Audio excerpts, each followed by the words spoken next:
اس حدیث مبارکہ میں جو بنیادی طور پر حضرت ابن عباس نے حضرت عمر کے حوالے سے روایت کی ہے، کہتے ہیں کہ میں نے رسول اللہ صلی اللہ علیہ وسلم نے 2 اوقات پر سورج کے حوالے سے 2 اوقات پر نماز پڑھنے سے منع کیا۔ کچھ حوالہ جات سے ان اوقات میں آپ نے نماز پڑھنے کو ناپسند کیا، یعنی کراہت محسوس کی، تو گویا یہ اوقات مکروہ اوقات ہیں نماز کی ادائیگی کے حوالے سے۔ طلوع آفتاب اور غروب آفتاب کے حوالے سے 2 اوقات کا تذکرہ جن میں نماز پڑھنے سے منع کیا گیا اور اس وقت نماز پڑھنی پسندیدہ نہیں ہے۔ پہلا وقت جب آفتاب یعنی سورج طلوع ہو جائے، سورج کے طلوع ہونے کے آغاز کے بعد سے لے کے اس وقت تک جب تک سورج اچھی طرح طلوع ہو جائے اور آسمان میں سورج کی روشنی اچھی طرح پھیل جائے، یہ وقت ہے نماز کے پڑھنے کی ممانعت کا وقت۔ اس سے ایک تو اندازہ یہ بھی ہو رہا ہے کہ فجر کی نماز کا آخری وقت کیا ہے؟ طلوع آفتاب کا آغاز۔ مغرب کی نماز کا آخری وقت یعنی اس کے بعد نماز پڑھنے کی اجازت نہیں ہے نا، تو گویا فجر کی نماز کا آخری وقت کیا ہے؟ فجر کی نماز کا آخری وقت طلوع آفتاب کا آغاز، یعنی جب سورج کا پہلا کنارہ افق پر آسمان پر نمودار ہوتا ہے، یعنی پاں پھٹتی ہے، تو اس پر یہ ہے فجر کی وقت کا فجر کی نماز کا آخری وقت۔ آپ کو معلوم ہے کہ سورج جب طلوع ہوتا ہے تو ابتدا میں، کیونکہ سورج آسمان پر گولائی کی شکل میں نمودار اور نمایاں ہوتا ہے، تو جب وہ طلوع ہوتا ہے تو پہلے اس کا اول یعنی ایک چھوٹا سا کنارہ نمودار ہوتا ہے، اور آہستہ آہستہ جب وہ چڑھتا چلا جاتا ہے، بلند ہوتا چلا جاتا ہے، تو پھر آدھا، پھر اس کے بعد پورے کا پورا سورج جو ہے وہ آسمان پر نمایاں ہو جاتا ہے۔ تو یہ سارے کا سارا وقت جو پہلے کنارے کے نمودار ہونے سے لے کر پورے کے پورے سورج کے آسمان کے اوپر نمودار ہو جانے کا وقت ہے، اس پر یہ وہ خاص وقت ہے جس میں آپ نے اس حدیث میں ایک وقت جس میں آپ صلی اللہ علیہ وسلم نے نماز پڑھنے سے منع کیا۔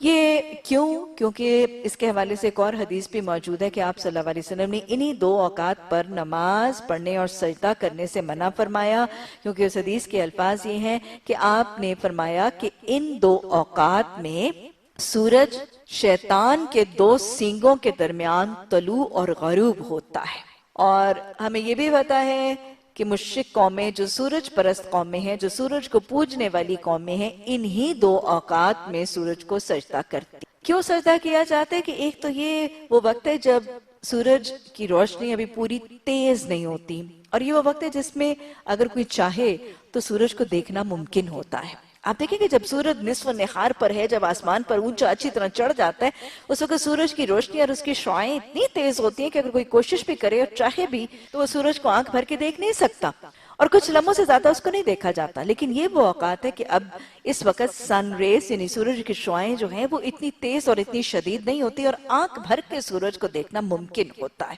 اور ویسے بھی یہ وہ اوقات ہیں دونوں کہ ان میں سورج بذات خود بہت زیادہ خوبصورت بھی ہوتا ہے۔ اب نظارہ جو ہے وہ طلوع آفتاب اور غروب آفتاب کا یہ نظارہ آسمان پر بہت ہی خوشنما اور بہت ہی حسین سا نظارہ بھی ہے، اور اس میں سورج کے اندر اور سورج کی اپنی وہ جسے کہتے ہیں نا کہ اس میں ایک روب کی کیفیت بھی کہ کیسے ہلکی سی سرخی جو ہے وہ شفق پر پھیلی ہوتی ہے، اور سورج کے اندر ایک وقار، ایک اس کا اپنا روب، ایک اس کے اندر ایک بہت ہی ٹھہراؤ کی کیفیت نظر آتی ہے، اور اس میں دیکھنا بھی ممکن ہے اور ہے بھی وہ دیکھنے میں خوبصورت۔ تو انہی اوقات میں مشرک قومیں جو ہیں جب وہ دیکھ بھی پاتی تھی جن اوقات میں، اور جس میں اس سورج کا ایک روب اور حسن بھی زیادہ ہوتا تھا، تو انہی اوقات میں سورج پرست قومیں سورج کو سجدہ کیا کرتی تھی۔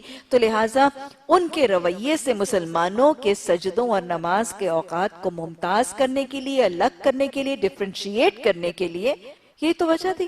ہمارا قبلہ بھی تو اہل کتاب سے اسی لیے الگ کیا گیا، تو لہٰذا سورج پرست قوموں کے سجدے کے اوقات سے مسلمانوں کو سجدے اور نماز سے منع کر دیا گیا، اور یہی وہ 2 اوقات ہیں۔ اب ان اوقات پر کچھ کے نزدیک، ابھی آگے اس پر طویل تبصرہ جو ہے وہ آتا ہے، کچھ کے نزدیک تو ان اوقات پر فرض نماز کے علاوہ نفل نماز اور سجدہ جو ہے وہ منع ہے، اور خاص طور پہ اگر ہم حنفی رائے لیں، امام ابو حنیفہ کی رائے لیں، تو اس میں کوئی نماز اور کوئی سجدہ ان اوقات میں یعنی طلوع آفتاب کے وقت جو ہے اس کے بعد ادا نہیں کیا جا سکتا۔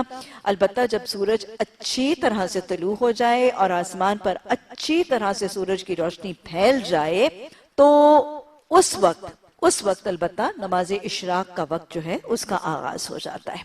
اسی طرح جہاں طلوع آفتاب کے حوالے سے ہے، وہاں غروب آفتاب کے حوالے سے آپ صلی اللہ علیہ وسلم نے عصر کی نماز کی ادائیگی کے بعد، یعنی غروب آفتاب تک، وہ وقت جب سورج کا پہلا کنارہ غروب ہوتا ہے، اس وقت تک نماز عصر کی ادائیگی کے بعد غروب آفتاب یعنی سورج کے پہلے کنارے کے غروب ہونے تک آپ صلی اللہ علیہ وسلم نے نماز کی ادائیگی سے منع کیا۔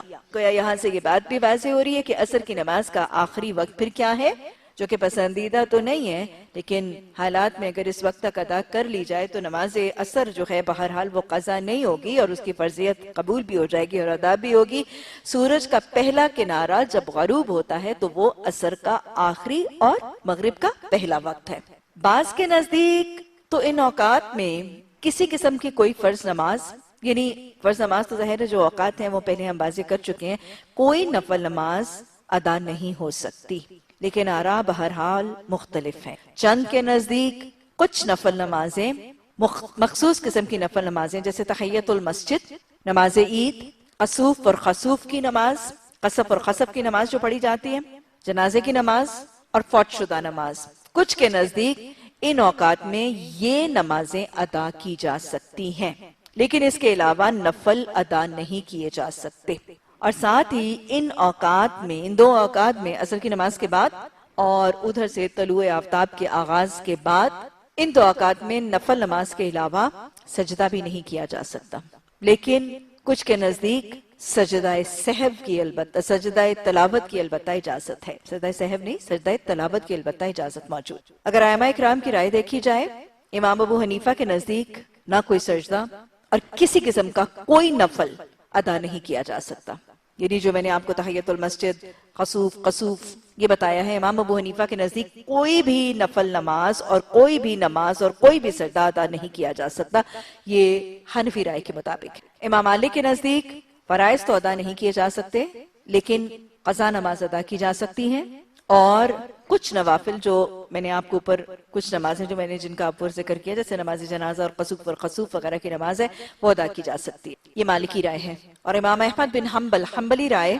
ان کا مذہب یہ ہے کہ نوافل تو ادا نہیں کیے جا سکتے، لیکن طواف کے ساتھ نوافل، یعنی طواف کی تکمیل کے بعد جو دو نفل، وَاتَّخِذُوا مَقَامَ إِبْرَاهِيمَ مُصَلَّى، مقام ابراہیم کے اوپر جو دو نماز پڑھے، دو رکعت نفل پڑھے جاتے ہیں طواف کی تکمیل کے بعد 7 چکروں کے بعد، امام احمد بن حنبل کی رائے میں یہ دو نفل جو ہیں یہ ادا کیے جا سکتے۔ اور ویسے بھی یاد رکھیے گا کہ حرم کے مطاف میں سجدے اور نفل نماز کے حوالے سے احکامات باقی روئے زمین کے مقابلے میں فرق ہیں۔ یہ 3 اوقات، یہاں پہ تو 2 اوقات کا تذکرہ مل رہا ہے، تیسرا وقت جو ہے وہ زوال کے وقت بھی سجدہ اور نماز کی ممانعت ایک اور حدیث کے حوالے سے منع ہے، لیکن یہ 3 ممنوع اوقات جس میں سجدہ اور فرض نماز کے علاوہ نماز کی اجازت نہیں دی گئی، مطاف میں، حرم کے مطاف میں یہ پابندی موجود۔ حرم اور حرم کے مطاف کے اندر ہر وقت سارا دن سجدہ اور نفل ادا کیے جا سکتے ہیں، یہ معاملہ خاص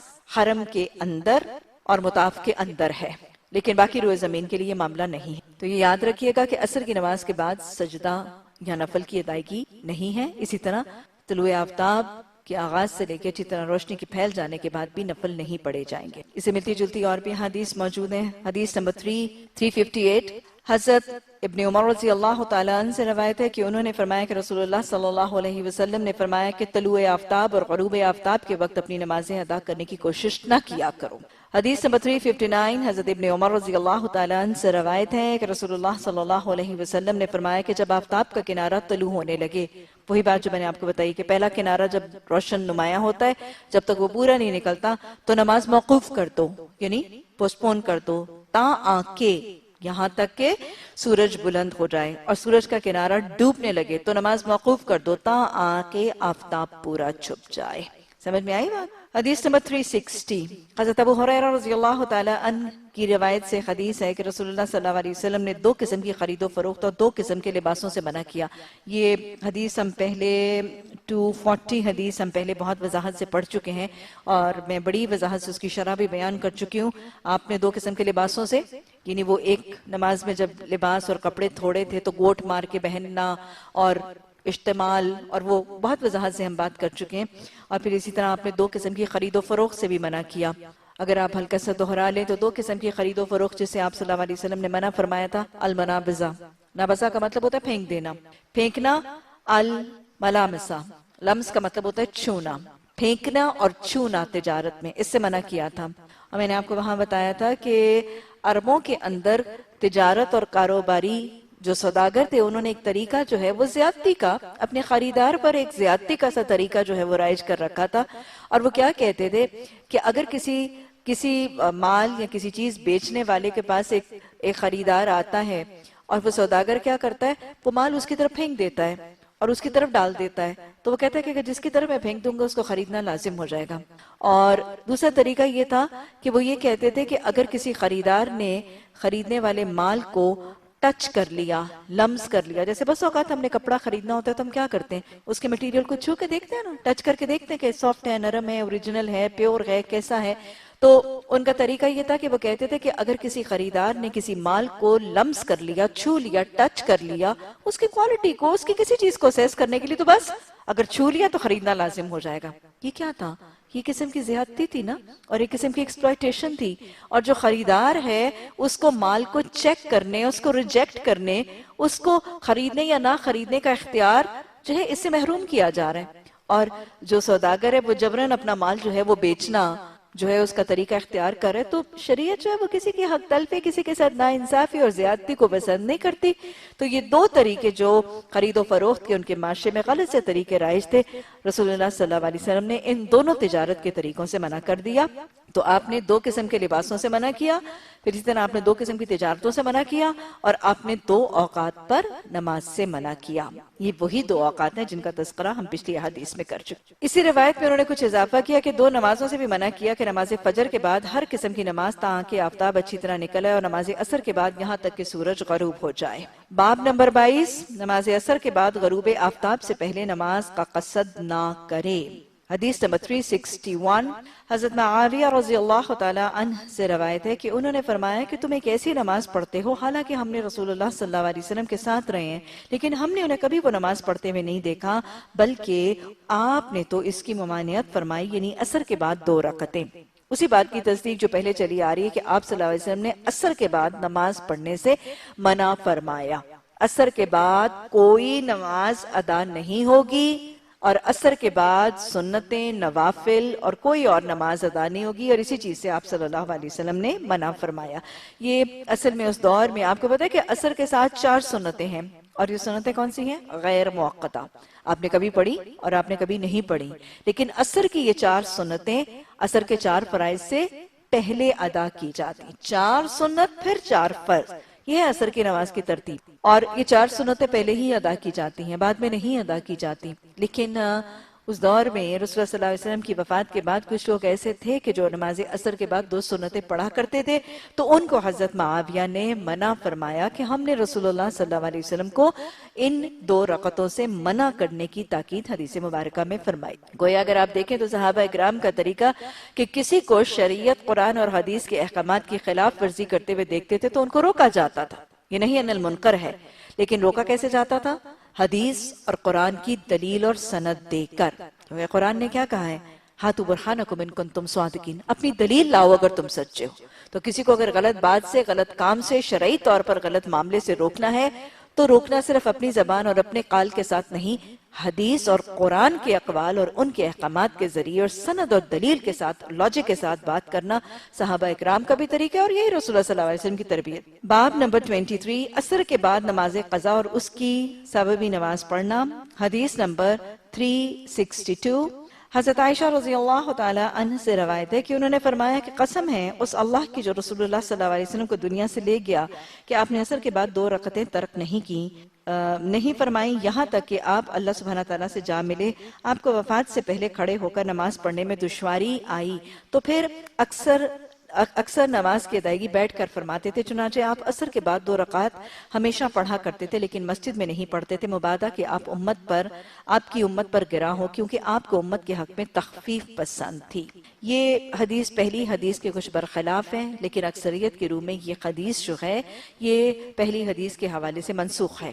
آپ صلی اللہ علیہ وسلم نے واضح طور پر جب حدیث میں یہ بتا دیا کہ عصر کے بعد 2 رکعتیں ادا نہ کی جائیں تو عصر کے بعد سنتیں ادا کرنا حدیث کی نواہی یا منع میں۔ اس حدیث میں ایک اور بات بھی پتہ چل رہی ہے، حضرت عائشہ رضی اللہ تعالیٰ عنہ آپ صلی اللہ علیہ وسلم کے آخری ایام کے حوالے سے تذکرہ فرما رہی ہیں کہ آپ آخری ایام میں، آپ کو معلوم ہے کہ آپ کے آخری ایام جو ہیں وہ مرض الموت میں اور بہت شدید بیماری اور بخار میں آپ مبتلا تھے، تو شدید بیماری کی وجہ سے حدیث میں پتہ چل رہا ہے کہ آپ صلی اللہ علیہ وسلم بیٹھ کر نماز پڑھتے، کہ آپ سے کھڑے ہو کر نماز پڑھنا مشکل ہو گیا تھا، تو آپ نے پھر اکثر اس بیماری کے دنوں میں بیٹھ کر نماز پڑھی۔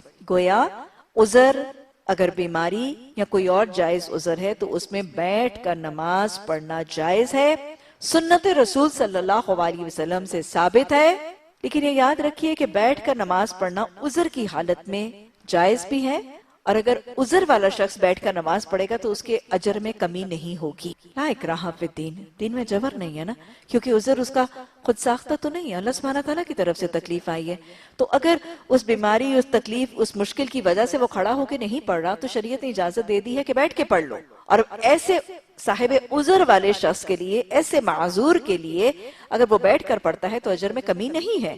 لیکن اگر شخص بغیر عذر کے بیٹھ کر پڑھتا ہے تو ہمیں حدیث سے پتہ چلتا ہے یعنی کہ کھڑا ہو کر پڑھنے کی قدرت رکھتا ہے، طاقت رکھتا ہے، استطاعت رکھتا ہے، اس کو کوئی بیماری نہیں، کوئی تکلیف نہیں، کوئی کمزوری نہیں، بس ایک سستی ہے نا، سستی ہے، ایک کاہلی ہے، جس کی وجہ پر وہ بغیر کسی عذر کے بیٹھ کے نماز پڑھ رہے، تو ہمیں حدیث سے پتہ چلتا ہے کہ اس کا اجر کھڑے ہو کر پڑھنے والے کے بنسبت آدھا ہے۔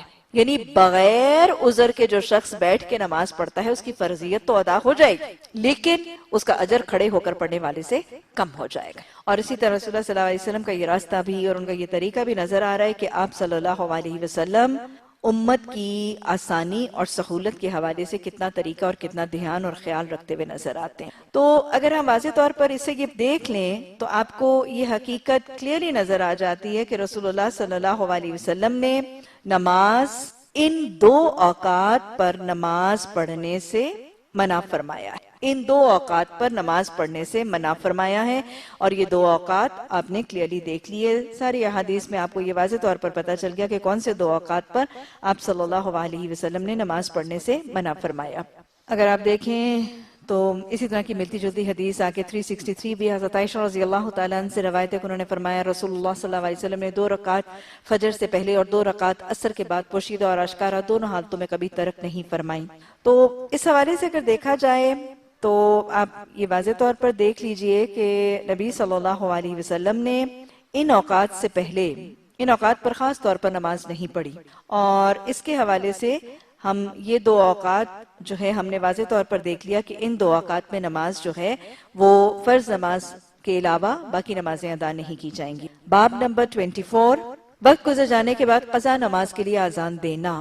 حدیث نمبر 364، حضرت ابو قتادہ رضی اللہ تعالیٰ عنہ سے روایت ہے کہ انہوں نے فرمایا کہ ہم ایک شب نبی صلی اللہ علیہ وسلم کے ساتھ سفر کر رہے ہیں، دن میں، رات میں، سفر میں، حضر میں، ہر وقت صحابہ اکرام ساتھ ہیں۔ کچھ لوگوں نے کہا کہ یا رسول اللہ صلی اللہ علیہ وسلم کاش آپ ہم سب لوگوں کے ساتھ آخری شب میں آرام فرمائیں، یعنی ساری رات سفر ہو رہا ہے اور پھر تقریباً صبح کے قریب یعنی فجر کے قریب کا وقت ہے، اور اس وقت ظاہر ہے ساری رات کے سفر سے جب صحابہ کرام کچھ تھک گئے تو انہوں نے کہا کہ اب ہم کچھ دیر قیام کرتے ہیں اور سو جاتے ہیں۔ خواہش کا اظہار کیا، خود ڈکٹیشن نہیں دی، آپ صلی اللہ علیہ وسلم سے ریکویسٹ کی جا رہی ہے کہ تھکاوٹ کا بھی تذکرہ نہیں کیا، صرف یہ کہا کہ کچھ دیر آرام کر لیں، اور کچھ دیر آرام کرنے میں انہوں نے یہ کہا کہ ہم بھی آرام کر لیں اور ہمارا دل ہے کہ آپ بھی ہمارے ساتھ آرام کر لیں۔ صحابہ اکرام کو رسول اللہ صلی اللہ علیہ وسلم کے آرام کا بھی خیال تھا۔ اور یہ آپ نے پہلے بھی بتا چکی ہوں کہ آپ کو معلوم ہے کہ ویسے بھی ایک شخص جب سویا ہوا ہوتا ہے تو اس کے لیے آخری رات کی نیند جو ہے وہ بہت میٹھی نیند ہوتی ہے، اور خاص طور پہ اگر پہلی رات جاگا جائے اور پھر اگر کوئی آخری رات میں سو جائے تو پھر کیا امکان ہوتا ہے کہ پھر شاید جاگ فجر کے وقت نہ آئے، کیونکہ ظاہر ہے سارے جگراتے کے بعد اگر کوئی شخص سوئے گا تو پھر نیند بہت گہری ہوگی، تھکاوٹ بہت زیادہ ہے چونکہ، تو ہم نے کہا کہ ہمارا دل ہے کہ آپ بھی ہمارے ساتھ آخری شب پر آرام فرمائیں۔ آپ صلی اللہ علیہ وسلم نے فرمایا مجھے ڈر ہے۔ آپ کے ڈر کا پیمانہ کیا ہے؟ مجھے ڈر ہے کہ تم نماز کے وقت بھی سوئے ہوئے نہ رہ جاؤ۔ آپ صلی اللہ علیہ وسلم کے ڈر، خوف، پریشانی اور اضطراب کے پیمانے کیا ہیں کہ کہیں سوئے نہ رہ جائیں، اور سوئے رہنے کی بنیاد پر میری اور میرے ساتھیوں کی نماز نہ چھٹ جائے۔ حضرت بلال رضی اللہ تعالی عنہ بولے کہ میں سب کو جگا دوں گا۔ حضرت بلال نے ذمہ لیا کہ میں جگا لوں گا۔ گویا کسی ماتحت، کسی خادم، کسی غلام پر کوئی نہ کوئی ذمہ داری ڈالی جا سکتی ہے۔ انہوں نے کہا کہ میں جگا دوں گا۔ چنانچہ سب لوگ لیٹ گئے اور بلال رضی اللہ تعالی عنہ اپنی پشت اپنی اونٹنی سے لگا کر بیٹھ گئے۔ گویا جو شخص قابل اعتماد ہو اس پر اعتماد کچھ حالتوں میں کرنا نبی صلی اللہ علیہ وسلم کا طریقہ بھی ہے، اور نماز کے جگانے کے لیے بھی ایک قابل اعتماد، ایک معتبر شخص پر اعتماد کیا جا سکتا ہے۔ اب حضرت سب لوگ سو گئے، حضرت بلال نے بھی ٹیک لگا لی۔ اب ظاہر ہے جگراتا بھی ہے، سفر کی تھکاوٹ بھی ہے، اس پر اگر کوئی ٹیک لگا کے بیٹھے گا تو کیا ہوگا؟ اور شیطان پہلے خون میں گردش کر رہا ہے تو کیا ہوگا؟ نیند کا امکان ہے۔ یہی ہوا، مگر جب ان کی آنکھوں پر نیند کا غلبہ ہوا تو وہ سو گئے۔ پھر رسول اللہ صلی اللہ علیہ وسلم ایسے وقت بیدار ہوئے کہ سورج کا کنارہ نکل چکا تھا۔ یہ کون سا وقت ہے جس میں ابھی آپ نے پچھلی حدیث میں جب سورج کا کنارہ نکل آئے تو آپ نے نماز پڑھنے سے منع کیا۔ سورج کا کنارہ نکل چکا تھا، آپ نے فرمایا اے بلال تمہارا قول کہاں گیا؟ یہ بھی تم نے تو کہا تھا کہ ہمیں تم جگا دو گے، اور تمہارے اعتبار اور تمہارے اعتماد پر ہم سو گئے۔ گویا ایک سربراہ، ایک لیڈر، ایک قائد، ایک رہنما اپنے ماتحتوں سے حساب کتاب، سوال اور مواخذہ کر سکتا ہے، اور کیا جانا چاہیے۔ تمہارا قول کہاں گیا؟ حضرت بلال بولے کہ وہ آج جیسی نیند مجھے کبھی بھی نہیں آئی۔ اس پر آپ نے فرمایا اللہ تعالیٰ نے جب چاہا تمہاری روحوں کو قبض کر لیا اور جب چاہا واپس کر دیا۔ گویا جب ماتحت یا کوئی زیر دست کوئی عذر، کوئی اصل وجہ پیش کر دے جو جائز بھی ہو اور درست بھی ہو تو اس کو قبول بھی کر لینا اچھے رہنماؤں، اچھے لیڈرز کا طریقہ ہے۔ اٹھو اور لوگوں کو نماز کے لیے اذان دے دو۔ گویا قضا نماز کے لیے اذان دی جا سکتی ہے۔ نماز قضا ہو چکی ہے، فجر کی نماز قضا ہو چکی ہے۔ یہاں پر کیا پتہ چل رہا ہے کہ آپ صلی اللہ علیہ وسلم نے قضا نماز کی ادائیگی با جماعت بھی کی ہے، اور آپ نے قضا نماز کی ادائیگی کے لیے اذان بھی۔ اٹھو اور اذان دے دو، نماز کے لیے اذان دے دو۔ اس کے بعد آپ نے وضو کیا۔ جب سورج بلند ہو کر روشن ہو گیا تو آپ کھڑے ہوئے اور آپ نے نماز پڑھائی۔ گویا اس حدیث مبارکہ میں آپ صلی اللہ علیہ وسلم نے جب آپ کو اور سارے لوگوں کو نیند آ گئی اور جب بیدار ہوئے اور آنکھ کھلی تو سورج کا کنارہ نکل رہا تھا، اور آپ نے اس وقت نماز نہیں پڑھی۔ آپ نے نماز کب پڑھی؟ جب سورج اچھی طرح سے بلند ہو گیا۔ کچھ باتیں پتہ چل رہی ہیں۔ ایک تو یہ کہ قضا نماز کے لیے اذان دی جا سکتی، قضا نماز با جماعت ادا کی جا سکتی ہے، آپ نے کی۔ اور تیسری بات ہے کہ فجر کی قضا آپ نے کب ادا کی؟ جس وقت جاگ آئی، جس وقت یاد آئی، اس وقت نہیں۔ آپ نے جب سورج اچھی طرح سے بلند ہو گیا تو اس وقت آپ نے نماز ادا کی۔ کچھ کی رائے میں یہ ہے کہ اذان کے دینے، وضو کی تیاری اور سارے گروہ کو جمع کر کے جماعت کے لیے جمع کرنے میں یہ پیریڈ آٹومیٹکلی گزر گیا تھا کہ سورج اس وقت تک اچھی طرح سے روشن ہو گیا تھا، اور پھر آپ نے نماز پڑھی۔ آپ نے اہتمام کر کے تاخیر نہیں کی تھی۔ وہ ساری تیاری اور جماعت اور اذان اور وہ آپس میں جمع ہونے کی تیاری کی وجہ سے یہ تاخیر ہوئی تھی، اور آپ کی تاخیر ارادتاً نہیں تھی۔ اس رائے کے رکھنے والوں کا خیال یہ ہے کہ ان اوقات میں قضا نماز ادا کی جا سکتی۔ وہ اس کو ایسے بیان کرتے ہیں کیونکہ آپ نے نماز جس وقت جاگ آئی فوری نہیں پڑھ لی نا، تو اس سے دو حوالے نکلتے ہیں۔ ایک رائے تو یہ ہے کہ ان اوقات میں جس میں آپ نے نماز پڑھنے سے منع کیا ہے، کچھ کی رائے یہ ہے کہ اس میں قضا نماز ادا کی جا سکے، اور کچھ کی رائے ہے کہ قضا نماز بھی ادا نہیں کی جائے گی۔ تو پھر اس کو ایکسپلین کیسے کیا جائے؟ وہ لوگ جو کہتے ہیں کہ سورج کے طلوع ہونے کے اس پیریڈ کے بعد نفل نمازیں تو ادا نہیں کی جا سکتی، لیکن قضا نماز اگر فرض فجر کے چھوڑ گئے تو وہ ادا ہو سکتے ہیں۔ وہ پھر اس کو کیسے بیان کرتے ہیں؟ وہ کہتے ہیں کہ آپ کی تاخیر ارادتاً نہیں تھی، وہ ساری تیاری اور جمع ہونے اور اذان دینے اور وضو کرنے کے پروسیس کی وجہ سے تاخیر ہو گئی تھی، ورنہ جیسے ہی تیاری ہوئی آپ نے نماز ادا کر دی۔ لیکن دوسرا گروہ جو کہتا ہے کہ اس اوقات میں، اس وقت میں قضا نماز بھی ادا نہیں کی جائے گی، وہ اسی حدیث کو حوالہ بنا کر یہ کہتے ہیں کہ آپ صلی اللہ علیہ وسلم نے اتنی دیر نماز ادا نہیں کی جب تک سورج اچھی طرح چڑھ نہیں گیا۔ باب نمبر 25، وقت گزر جانے کے بعد قضا نماز با جماعت ادا کرنا۔ حدیث نمبر 365،